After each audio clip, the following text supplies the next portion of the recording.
বিসমিল্লাহির রহমানির রহিম। আসসালামু আলাইকুম দর্শক, আজকে আপনাদেরকে জানাবো কেন চীনা হাঁসের বাচ্চা টিকে না, এই সম্পর্কে আজকে জানাবো। আমি একজন চীনা হাঁসের খামারি হয়ে আপনাদেরকে যেগুলো কথা আজকে বলবো, এগুলো প্রত্যেকটি কথাই খুবই গুরুত্বপূর্ণ কথা। আপনারা বাংলাদেশের যে কোনো প্রান্ত থেকেই কেন না হোক চীনা হাঁসের বাচ্চা সংগ্রহ করেন এবং সেই চীনা হাঁসের বাচ্চা অতি দ্রুতই দেখা যায় যে নষ্ট হয়ে যায়।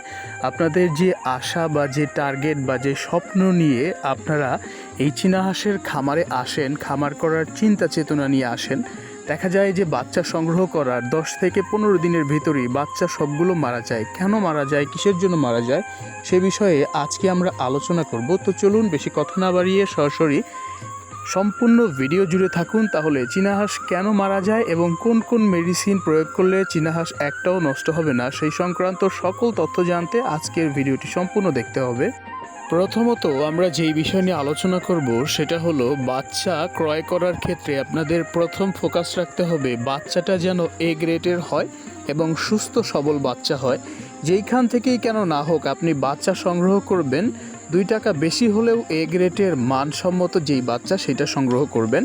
অনেকেই রয়েছেন যারা মনে করেন যে 18 দিন বয়সী বা 15 দিন বয়সী ব্রিডিং কমপ্লিটকৃত চীনা হাঁসের বাচ্চার যেটা জেনুইন রেট সেটা হচ্ছে 160 টাকা, অনেকেই আপনাকে 140 বা 50 টাকাতে দিতে চাইবে। আপনাদের এই বিষয়টা খেয়াল রাখতে হবে যে একটা দ্রব্য কম দামে পেলে সেই দ্রব্যটা অবশ্যই গুণগত মান একটু নর্মাল থাকবে, এটাই স্বাভাবিক। ঠিক তেমনই আপনি যেই সময় একটা হাঁসের বাচ্চা সংগ্রহ করবেন, একজন 160 টাকার নিচে দিতে পারে না, আর একজন 140 টাকাতে দিলে অবশ্যই তার ভিতরে কোনো না কোনো ভেজাল মিশ্রিত রয়েছে। তো যারা নতুন উদ্যোক্তা তাদের উদ্দেশ্যে আমার একটাই কথা, 2 টাকা বেশি হলেও যেটা ভালো বাচ্চা, চঞ্চল সুস্থ বাচ্চা, সেটা সংগ্রহ করার জন্য চেষ্টা করবেন।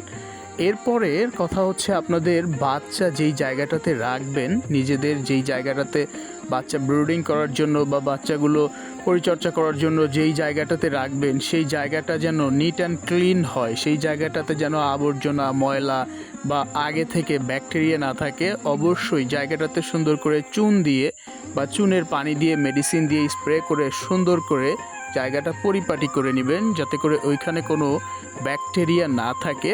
তাহলে বাচ্চা কোনো প্রকার ভাইরাসে অ্যাটাক করতে পারবে না, বাচ্চাগুলো সুস্থ সবল থাকবে।